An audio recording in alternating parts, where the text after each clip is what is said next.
sistema inmune y el COVID-19, que es como el tema que nos toca a todos hoy en día.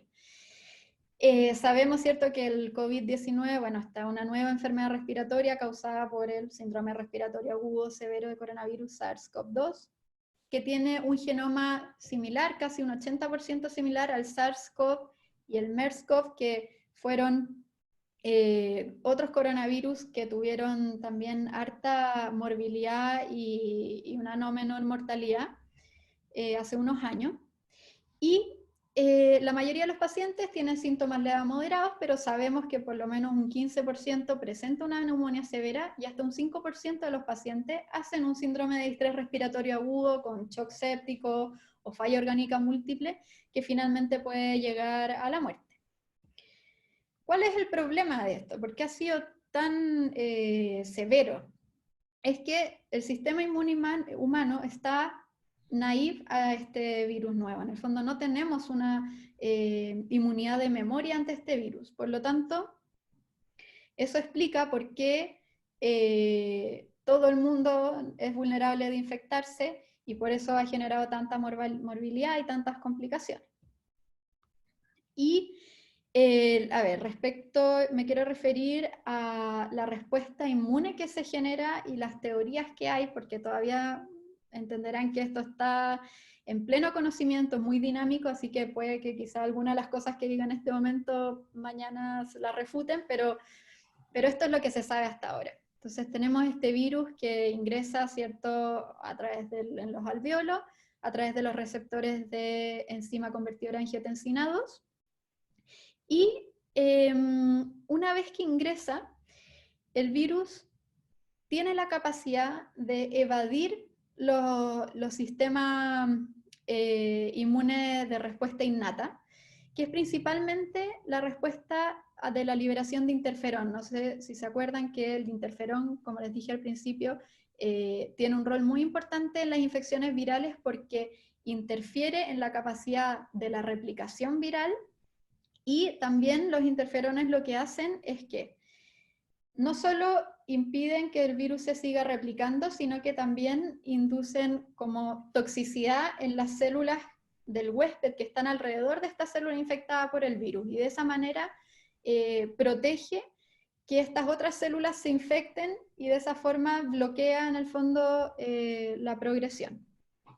Entonces, lo que hace este virus es que se ha visto que tiene mecanismos para evadir este primer paso, y eso explica por qué hay un periodo de incubación más o menos prolongado y se genera una respuesta inflamatoria tardía, y esta evasión le da tiempo al virus para aumentar su replicación. Por lo tanto, cuando ya se logra montar la primera respuesta inmune innata, hay una carga viral mucho más alta que era la inicial.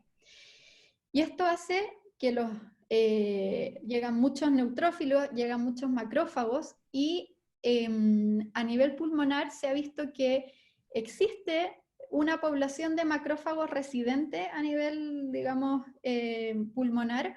Por lo tanto, se ha visto que se produce un síndrome de activación macrofágica muy importante. De hecho, simila, digamos, estos síndromes de activación macrofágica severos que vemos en la periferia, con aumento de la ferritina, con compromiso sistémico muy importante, pero esto pareciera ser inicialmente solo a nivel pulmonar.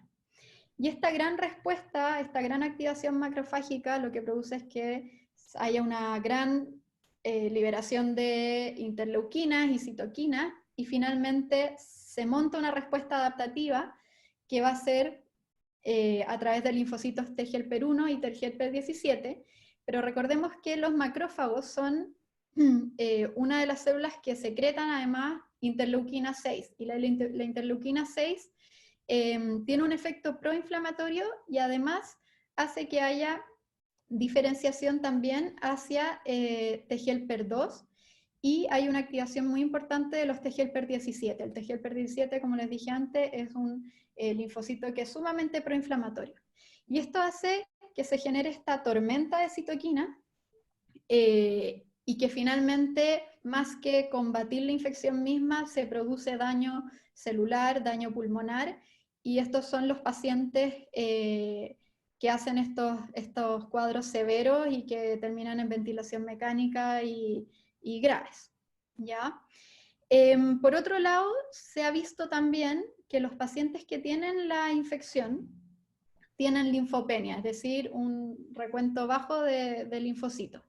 Esto se ve también en casos severos, o sea, se ve, perdón, en casos leves, pero es mucho más marcado en los casos severos. Incluso se ha postulado como un factor predictor de severidad cuando la linfopenia es sostenida y progresiva.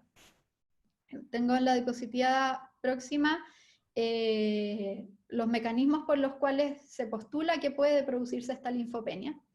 Y además se ha visto que hay marcadores elevados de fatiga linfocitaria en los casos severos.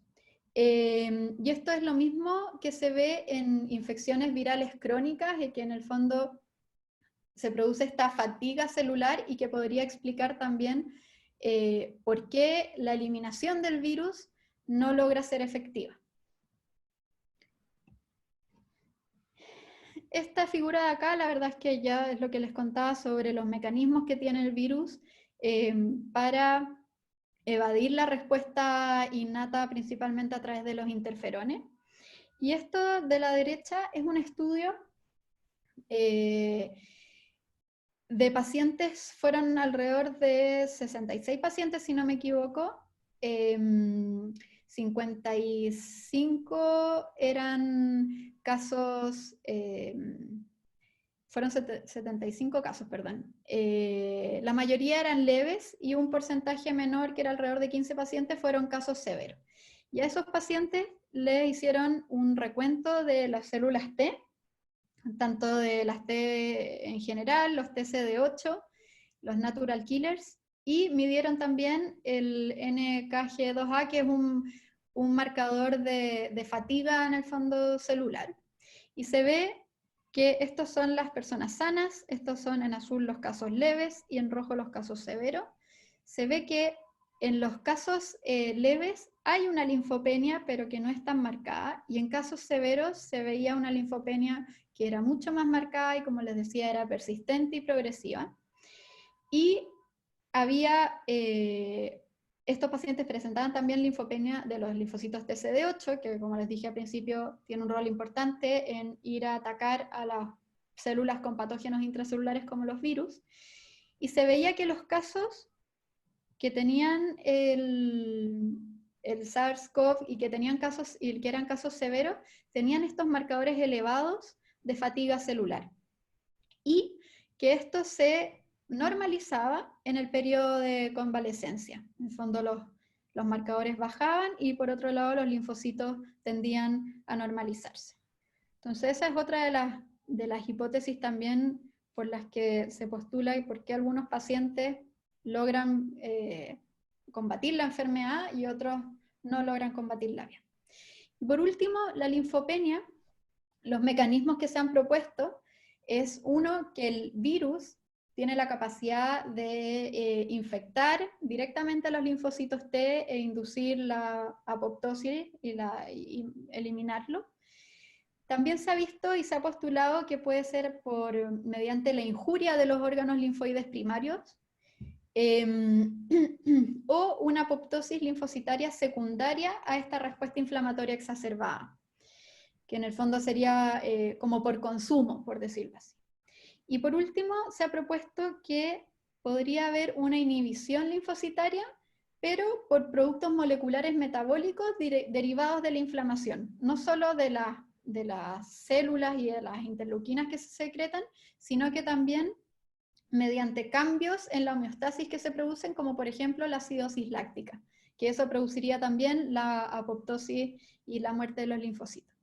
Pero la verdad es que hay muchos estudios andando. Yo creo que esto es un conocimiento bien dinámico, como les dije al principio, y todavía no está del todo dilucidado.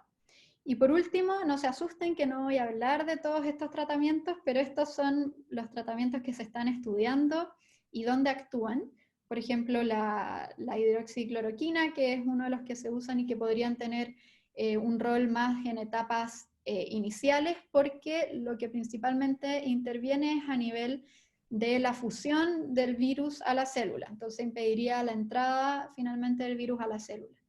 Después tenemos el tocilizumab también, que es un antagonista, actúa a nivel de la interleuquina 6, que es la interleuquina que se ha visto más implicada en este proceso inflamatorio y que es secretado por los macrófagos principalmente, pero también por otra de las células de los linfocitos.